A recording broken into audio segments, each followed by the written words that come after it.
I have some special guests for you this evening. Hello from the Howler Girls. Can you guys say hi? Hi. They are in their jammies and getting ready for a bedtime story, so they're going to be listening as well. Okay, so this chapter is called The Cool of the Evening.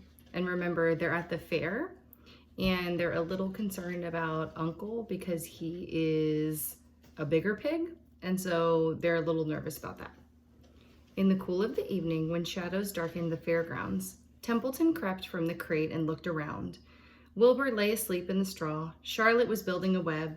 Templeton's keen nose detected many fine smells in the air. The rat was hungry and thirsty. He decided to go exploring. Without saying anything to anybody, he started off.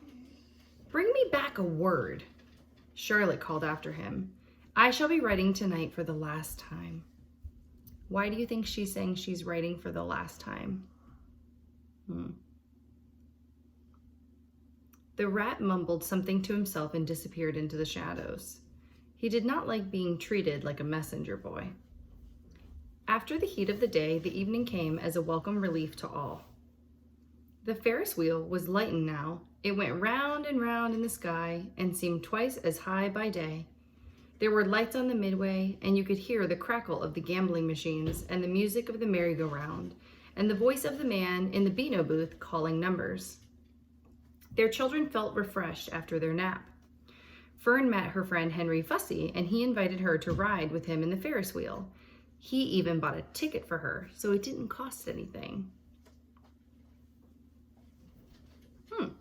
When Mrs. Arable happened to look up into the starry sky and saw her little daughter sitting with Henry Fussy and going higher and higher into the air and saw how happy Fern looked, she just shook her head. My, she said. Henry Fussy, think of that. Templeton kept out of sight. In the tall grass behind the cattle barn, he found a folded newspaper. Inside it were leftovers from somebody's lunch, a deviled ham sandwich, a piece of Swiss cheese, part of a hard-boiled egg, and the core of a wormy apple. Ugh. The rat crawled in and ate everything. Then he tore a word out of the paper, rolled it up, and started back to Wilbur's pen. Charlotte had her web almost finished when Templeton returned, carrying the newspaper clipping. She had left a space in the middle of the web.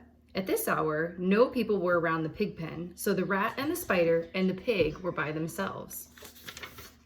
Oh, I forgot to show you the picture.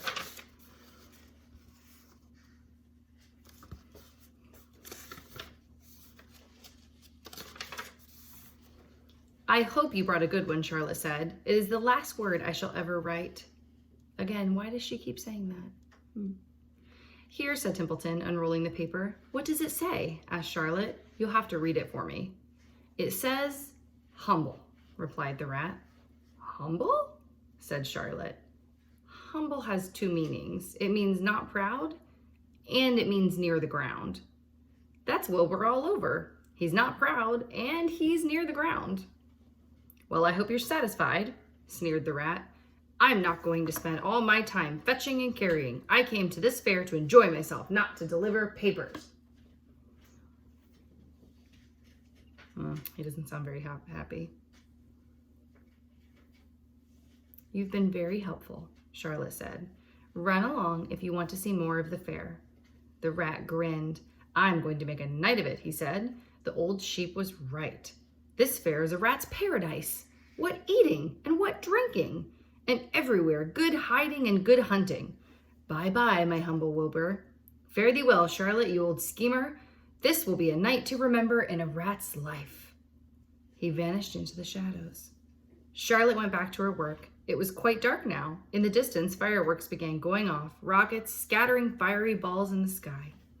By the time the Arables and the Zuckermans and Lurvy returned from the grandstand, Charlotte had finished her web. The word humble was woven neatly in the center. Nobody noticed it in the darkness. Everyone was tired and happy. Fern and Avery climbed into the truck and lay down. They pulled the Indian blanket over them. Lurvy gave Wilbur a forkful of fresh straw. Mr. Arable patted him. "Time for us to go home," he said to the pig. "See you tomorrow." The grown-ups climbed slowly into the truck, and Wilbur heard the engine start and then heard the truck moving away in low speed. He would have felt lonely and homesick had Charlotte not been with him. There's Templeton, feeling very proud of himself. He never felt lonely when she was near. In the distance, he could still hear the music of the merry-go-round. As he was dropping off to sleep, he spoke to Charlotte. "Sing me that song again. About the dung in the dark," he begged. "Not tonight," she said in a low whisper. "I'm too tired." Her voice didn't seem to come from the web. "Where are you?" asked Wilbur. "I can't see you. Are you on your web?" "I'm back here," she answered, "up in the back corner." "Why aren't you on your web?" asked Wilbur. "You almost never leave your web." "I've left it tonight," she said. Wilbur closed his eyes. "Charlotte," he said after a while, "do you really think Zuckerman will let me live and not kill me when the cold weather comes? Do you really think so?" "Of course," said Charlotte. "You are a famous pig, and you are a good pig. Tomorrow you will probably win a prize. The whole world will hear about you. Zuckerman will be proud and happy to own such a pig. You have nothing to fear, Wilbur, nothing to worry about. Maybe you'll live forever. Who knows? And now go to sleep." For a while there was no sound, then Wilbur's voice. "What are you doing up there, Charlotte?" "Oh, making something," she said. "Making something as usual." "Is it something for me?" asked Wilbur. "No," said Charlotte. "It's something for me for a change." "Please tell me what it is," begged Wilbur. "I'll tell you in the morning," she said. "When the first light comes into the sky and the sparrows stir and the cows rattle their chains, when the rooster crows and the stars fade, when early cars whisper along the highway, you look up here and I'll show you something. I will show you my masterpiece." Before she finished the sentence, Wilbur was asleep. She could tell by the sound of his breathing that he was sleeping peacefully deep in the straw. Miles away at the Arables' house, the men sat around the kitchen table, eating a dish of canned peaches and talking over the events of the day. Upstairs, Avery was already in bed and asleep. Mrs. Arable was tucking Fern into bed. "Did you have a good time at the fair?" she asked as she kissed her daughter.